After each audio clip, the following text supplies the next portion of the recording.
O ayan, naghahanap ka ba ng meriendang Pinoy pero hay naku, walang mabilahang sariwang kamoting kahoy dyan sa pwesto mo ngayon lalo na kung nasa ibang bansa ka? Huwag kang mamroblema bestie, may paraan tayo dyan. Gagamit lang tayo ng frozen cassava. 1 kilo nito, isalang lang natin at ilaga. Ngayon, hanguin na natin at i-drain muna ang tubig.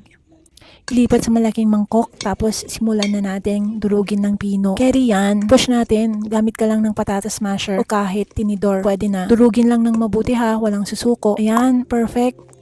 Sa isang kawali naman, ibuhos ang isang lata ng gata ng niyog. Ibuhos mo lahat, walang ititira. Tapos sunod nating ilagay ang 3/4 cup na sugar. Halu-haluin lang natin ng bahagya o hanggang sa matunaw ng husto ang asukal. Kapag okay na, ilagay na natin yung dinurog nating kasava kanina. Dahan-dahan lang ha, baka tumalsik. At syempre, ang paborito ng lahat, lagay tayo ng 100 grams ng butter para lalong bumango at maging super linamnam at creamy nito. Haluin mo lang ng walang patid. Sige lang, exercise din to sa braso. Haluin hanggang sa mag-isang kumpol at maging makinis at makintab na ang texture niya. Wow! Tingnan mo naman yan, napaka-smooth.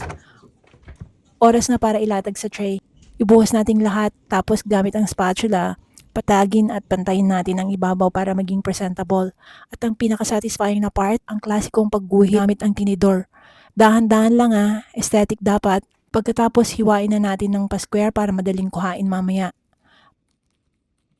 Para sa final touch, budburan natin ng latik sa ibabaw ng bawat piraso. And there you have it. May instant ilupak ka na kahit nasaan ka pa sa mundo. Subukan mo na rin, besh!